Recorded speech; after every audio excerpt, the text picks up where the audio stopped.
কেন্দ্রীয় সরকারের স্বচ্ছতা সপ্তাহের অঙ্গ হিসেবে বুধবার কুমারঘাট হাসপাতালে সাফাই অভিযান সংঘটিত করল কুমারঘাটের পাওয়ার গ্রিড কর্পোরেশন।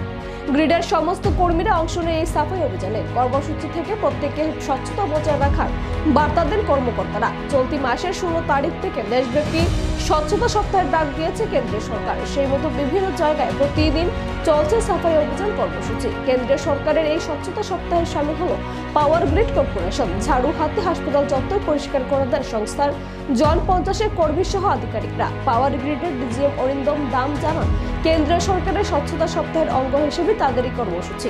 বৃহস্পতিবার স্থানীয় বাজার এলাকা পরিষ্কারের হাত লাগাবে তারা। আগামী 31শে মে পর্যন্ত চলবে তাদের এই সাফাই অভিযান কর্মসূচি।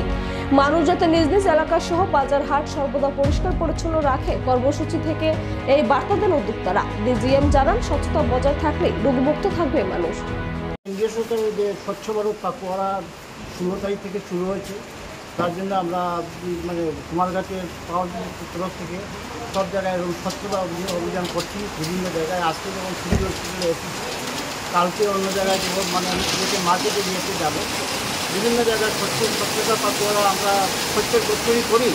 প্রত্যেক বছরের মতো এইবারও করছি। এটা 16 তারিখ থেকে 31 তারিখ পর্যন্ত হবে।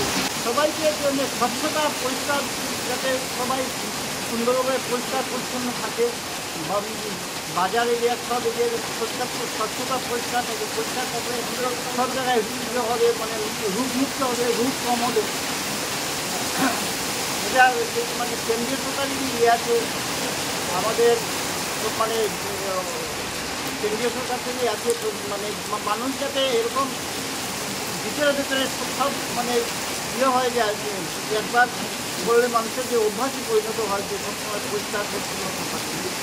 আমরা তো প্রত্যেক বছরই করি, আর সবসময়ই করি আমরা এরকম স্বচ্ছতা অভিযান।